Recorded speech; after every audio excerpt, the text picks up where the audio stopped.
నిన్న Asia cup సంబంధించి పాకిస్తాన్ వాళ్ళ స్క్వాడ్ని అనౌన్స్ చేసింది కదా, మొత్తం 17 మంది స్క్వాడ్ని అయితే అనౌన్స్ చేసింది. అయితే ఇది ఏషియా కప్ మాత్రమే కాదు, దానికి ముందు జరగబోయే ట్రై సిరీస్ ఏదైతే ఉందో షార్జా వేదికగా యూఏఈ అలాగే ఆఫ్ఘనిస్తాన్ కూడా పాల్గొంటాయి అనమాట. సో ఈ రెండింటికి సంబంధించి మొత్తం 17 మంది స్క్వాడ్ని అయితే అనౌన్స్ చేసింది. అయితే ఇక్కడ అందరికీ ఒక షాకింగ్ థింగ్ ఏంటంటే బాబర్ అజమ్ అలాగే మొహమ్మద్ రిజ్వాన్ వీళ్ళిద్దరు కూడా ఈ స్క్వాడ్లో అయితే ఇంక్లూడ్ అవ్వలేదు. దాంతోపాటు వీళ్ళకి ఒక మెయిన్ బౌలర్గా ఉన్నటువంటి నదీం షా కూడా ఈ లిస్ట్లో అయితే లేడనమాట.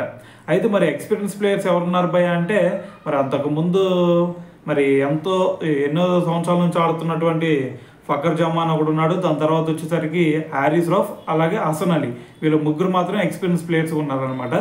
అయితే ఒక్కసారి ఈ లిస్ట్ కనుక మనం చూస్తే వీళ్ళ స్క్వాడ్ని ఫస్ట్ వీళ్ళ కెప్టెన్గా సల్మాన్ అలియాగా ఉన్నాడు అనమాట. దాని తర్వాత అబ్రార్ అహ్మద్, ఫహీమ్ అష్రఫ్, ఫకర్ జమాన్, హారిస్ రౌఫ్, హసన్ అలీ, హసన్ నవాజ్, హుస్సేన్ తలాత్, ఖుష్దిల్ షా, మహమ్మద్ హారిస్. సో అతనైతే మొహమ్మద్ రిజ్వాన్ ప్లేస్లో మహమ్మద్ హారిస్ వచ్చాడనమాట. అయితే దాని తర్వాత మహమ్మద్ నవాజ్, మహమ్మద్ వసీం జూనియర్, సాహిబ్ జాదా ఫర్హాన్, సైమ్ అయూబ్, సల్మాన్ మీర్జా, షాహిన్ షా అఫ్రిది, దాని తర్వాత సుఫియాన్ ముకీమ్. సో మొత్తం కూడా 17 మంది స్క్వాడ్ని అయితే వీళ్ళు ఇంక్లూడ్ చేయడం జరిగిందనమాట.